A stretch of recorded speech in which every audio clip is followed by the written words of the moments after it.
today in Rich in Relationship. We're going to talk about what does it mean to be a man, particularly a man in a marriage? Why does he retreat into his phone or stay late at work instead of talking to me? The truth is that men have been conditioned, and women are slipping into this more and more. If I decide that my role is to be accomplishing work, to be an achiever at work at the expense of all else, but I'm absent for myself emotionally, and therefore my relationship emotionally, and therefore my family emotionally, it might feel good to me as a role, but it might not be a good role for me to have. Welcome to another episode of Rich in Relationship. I'm your host, Rich Heller. That was a fake echo in case you didn't know. I'm your host, Rich Heller, and today we're kicking off a series on what we're calling post-masculine confusion. It sounds really academic, so let's break it down. We just completed a series on woman keeping and man keeping, right? And that's all grounded in male and female roles are shifting and changing, and to some extent, men aren't keeping up. And the reason why we're not keeping up so well is we're a little confused about what it means to be a man, right? There's a definition of masculinity that is not so much anymore. But it's interesting because the definition of the masculinity that was, to some extent, is still out there in the media. Right? If you look out in the media, there's kind of two genres of film, maybe three. There's these very bang, bang, shoot 'em up action movies. There's what we've started calling chick flicks or romance movies. And I would argue that there's other genres. There's mysteries. And then there's mysteries that try and blend these other elements in. But the image that we have of men primarily in these genres is men are either super masculine and they kill a lot of people and kick a lot of ass, and then they love their partners, or they're just confused about emotions and they're very romantic and loving, but they're just not sure what their role is. What we're seeing presented in media is not giving us a lot of clues. And that's why here at Rich in Relationship, we're going to address this, because it's not that we're post-masculine doesn't mean we're done being masculine. It's that we're redefining masculine. Hey, and if you're listening to this and you're with me on this topic, I've written a book about this, and I'd love to hear your thoughts about it, because the book is just kind of like interviews and what I think. I want to hear what you think. Feel free to reach out to me about this. All right, so let's get this show on the road. Mark says, my wife doesn't need me to provide the way my dad did, but I don't know what I'm supposed to be now. What's my role? And this is kind of falling back into this idea of the kept man. The kept man keeping evolves because guys just don't really know what their role is anymore. Traditional male roles, where they were the sole provider and the authority, we all know what that is, and that stuff is going out fast. 30% of households have women who are prime wage earner. I think another 30% or maybe 25% are equal provision. And then there's still a majority. What does that leave? 45%, 45 or 50% of households still have men as the prime wage earner. So the traditional male role is changing. And even in those households where the male may be the prime wage earner, the role of the wife has changed dramatically. Women now get that they are not just pieces of ass that produce children and take care of households. They are human beings who have needs of human beings, who want to develop and grow personally, who want to have a sense of connection with themselves, with their families, with their friends, who want to feel like they're contributing not just to their families and their husband's success, but to the world. They want to feel like they're contributing to their own success and growth. Nothing you can't do that being a stay-at-home caregiver. Right? I have been the stay-at-home caregiver. You can do that, but there is a limit. First of all, kids do eventually grow up, and you do need to figure out what's next. Second, it is possible to be the stay-at-home caregiver when kids hit a certain age and develop and grow yourself, which I've also experienced personally, as has my partner. There are new expectations of men now, and that is that they have some emotional literacy. Fellas, this is the big man-keeping complaint. In fact, I would throw up, it's not just literacy, it's fluency. Literacy means that we can identify the feelings and put names to it. Fluency means that we can talk about them and share them and exchange them, that we're fluent emotionally. The new expectation is that we do that, and a lot of us are dropping the ball there. Why? Because our role models are guys who go out and kill 30 or 40 people because they're defending a friend or doing something good, right? The real heroes today kill 30 or 40 people for a just cause, and then they come home and say, I love you, and they're a good dad. But I want to be really clear. In real life, if you kill 2 people, 1 person, there is huge trauma and stress that comes after that. You don't just go home and say, baby, I love you, to your 6-year-old child or to your wife or your husband. It just doesn't work that way. So what's going on television is a complete misrepresentation of real life. In real life, there is a very viral, deep emotional response to taking another person's life. There's a deep response to hurting someone, much less taking a life, even if it's for a good cause. So this image of men as killing machines who can come home and be loving partners is a complete farce. And these guys do not know what it means to love. In real life, and I know a lot of guys who had trouble connecting with their wives because they've been to Iran, Afghanistan, Vietnam, you name it. They've been there and they've taken lives and they have ghosts on their shoulders and they're having trouble being present. So don't buy that image. That's the man in the box image. We can't have our feelings because we need to be prepared to defend our family at any time, which is less true now than it's been in quite a while. There are not only new expectations of emotional literacy, there are new expectations about the shared domestic load. We change diapers, we wash, we clean, we cook. We don't just cut the grass anymore, we vacuum. And many men are left in limbo. They have confusion, they have insecurity, and they have escape behaviors. Jolene says, my husband isn't like my dad, but sometimes I wonder if he even knows how to be a partner. And so what Jolene is saying is, her husband is not the guy who comes home from work, cuts the grass, puts his feet up, and drinks a beer. That's not him anymore. But he's not a partner either. Right? That was a form of partnership, by the way. There was a partnership going on back in the day when men did what men did and women did what they did. There was a clear division of labor, clear roles. It may not have been fair.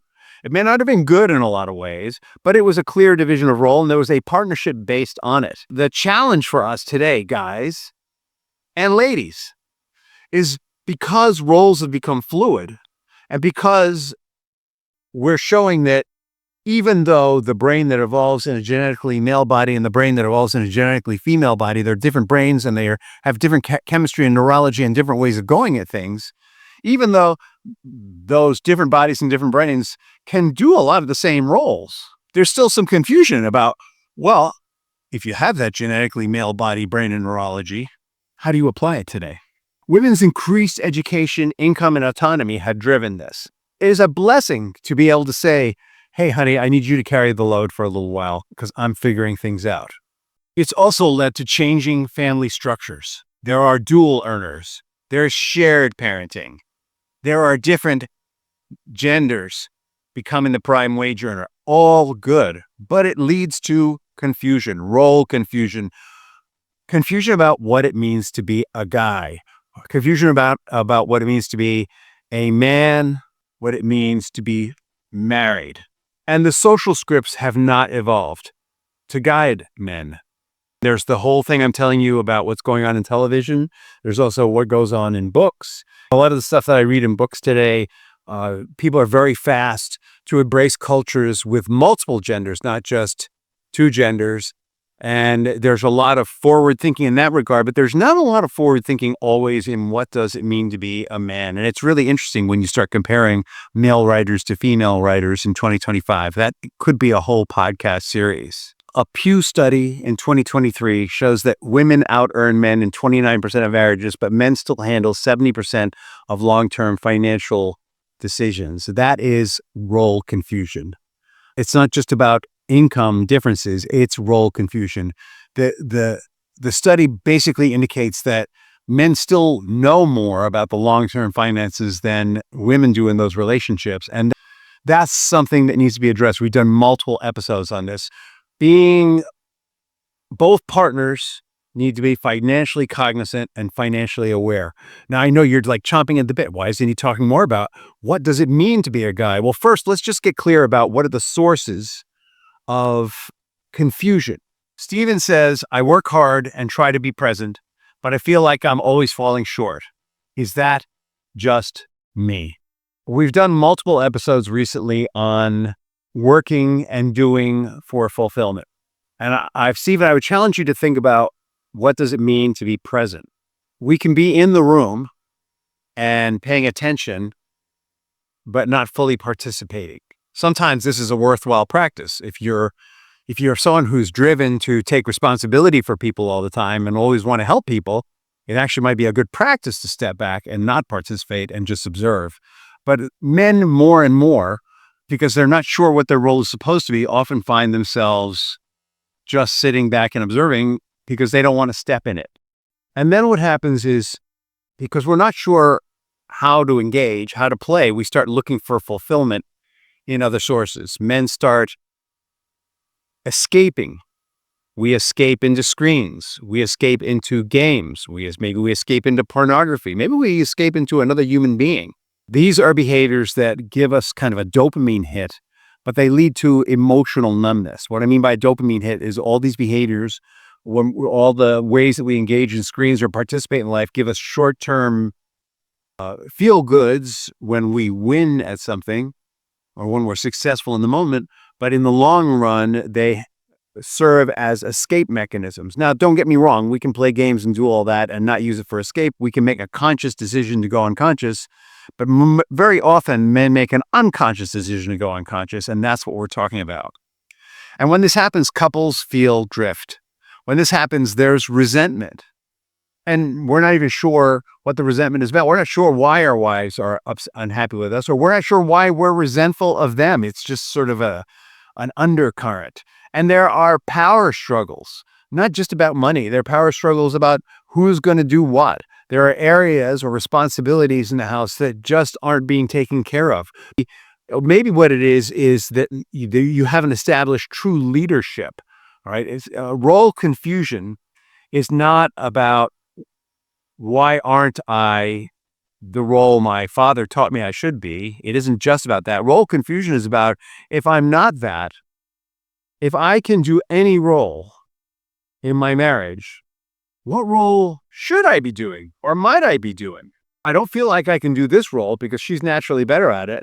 And when I do that role, she accuses me of being misogynist. So it's better just to sit back and play games and escape. A Gallup poll in 2022 shows that 1 in 3 men report feeling unsure of their role. That means that if you're in a room of 12 guys, 4 of them are confused about their role. I promise you the other 8 aren't crystal clear on their role either. I promise you. There might be 2 or 3 guys who are crystal clear about their role, and they might even have the wrong roles. They might even be wrong about that. Why does he retreat into his phone or stay late at work instead of talking to me? Asks Agnes. The truth is that men have been conditioned, and women are slipping into this more and more, to be busy and that means not necessarily emotionally present. If we're busy doing, we don't have to be attentive to how we're feeling, how we're being. Digital sedation is common today for men and women, but men slip into it more than women in many ways. This is numbing through games, porns, and endless scrolling, what we talked about earlier. But not only is there a dopamine trap, I need to feel good all the time, I'm going to do things to feel good all the time, but there's a work trap. Sometimes we get trapped into, I need to accomplish more. I need to succeed more. I need to get a bigger bonus. I need to get a better raise. I need to get a job. These 4 things, screens and productivity, digital sedation, the dopamine trap, and the work trap, We're going to explore them more in this coming series on post-masculine confusion. So keep listening. We're going to go much deeper with these because each of them is a symptom of deeper role confusion. If the old rules don't work, how do we figure out the new ones? This is a great question, Mike. We figure it out in a number of ways. And it's not rules, it's roles. Understand that if we're confused, it's actually not a failure. It shows that we are noticing the change. Sometimes we're not confused about our role, and the people around us don't like the role that we've taken on, right? If I decide that I'm G.I. Joe, but I'm not in the military, I'm at home, and I'm bossing other people around, and I'm being really butch and threatening, and my family feels scared, maybe I'm taking on the wrong role. If I decide that I'm really just a big kid and it's okay for me to play video games endlessly and, it's all right for my wife to carry the emotional burden and the, a good deal of the financial burden, and I just kind of go along with things, might make me feel good, but it's not making her feel good. And it's setting a terrible example for the male kids. And actually, my daughters might be wondering about me too. If I decide that my role is to be accomplishing work, to be an achiever at work at the expense of all else, I'm going to achieve, but I'm absent for myself emotionally, and therefore my relationship emotionally, and therefore my family emotionally. And they notice it and they miss me, but they're afraid to say anything because I'm so pushing them away with, I'm busy providing here. It might feel good to me as a role, but it might not be a good role for me to have. If I'm in a role where I'm just sitting around the house, watching TV, lazing around, letting my wife carry the load, or maybe I'm taking the kids to a game, but while I'm there, I'm on my phone scrolling. Or maybe we all go to dinner and we're all scrolling, and I encourage that. That might feel good in the moment, but it's definitely not good for me, and it's definitely not good for them. That's not a healthy role. When I'm confused about my role, however, that means I'm in the game. So if you're listening to this, you're like, I am confused. And Rich, you're not helping me not get unconfused much. You're in the game. Pat yourself on the back. Couples who co-create new definitions of identity as individuals, as a couple, as parents, and in the way they show up in their families and in the world, they are redefining roles. Couples who co-create new definitions of intimacy grow closer. Of power. What is power in the relationship? When they co-create that together, they thrive. I'm not talking about unconsciously created. A lot of what's happening here is we've got unconscious programming and we're just going, I don't know.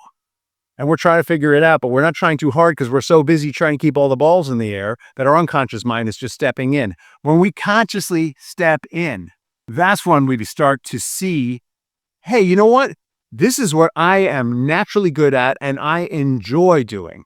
By the way, I'm not saying that there aren't going to be things in your family that you're going to need to do, ways that you're going to need to be that are going to be comfortable. There may be some that are uncomfortable, right? Nobody likes to clean the toilet. Nobody likes to empty the dishwasher. But there are going to be other things that you're naturally good at and that there should be roles that you take on. And that's how we start to find what is my role. And I promise you that you picked your partner because you have complementary differences and strengths. And so there are things that each of you are going to manage better than the other. And figuring that out, that is the beginning of the end of role confusion. All right, so the next 4 episodes are going to be all about what's driving the confusion. We're going to go deep, and then we're going to wrap it up the way through. If you want to learn more, go to richinrelationship.com. Join our free relationship group, The Bridge, and get hundreds of dollars worth of free resources. Plus, we're going to keep you in the loop as each podcast and each vlog comes out. We'll keep informing you of that stuff, and we promise you that there won't be a whole slew of, I was going to say there won't be any workshops, but there might be workshops. We might offer you a workshop, but it's not going to be what you've been experiencing, which is once somebody has your email, they're slamming you. I've got these folks who slam me every week for a $197 workshop or whatever. I will not do that to my friends here at Rich in Relationship. I'm going to keep giving you free, valuable resources. And every now and then we might make you an offer. And I hope that you'll take it or you won't. And if you find that we're making you an offer more than every now and then, I want to hear from you, because I don't want you to have that experience where you feel like you're not valued, you're just a resource. That's not where we're coming from. We're here to help people. We want to offer things to people that will help them. In the meantime, have a fabulous day and an amazing tomorrow.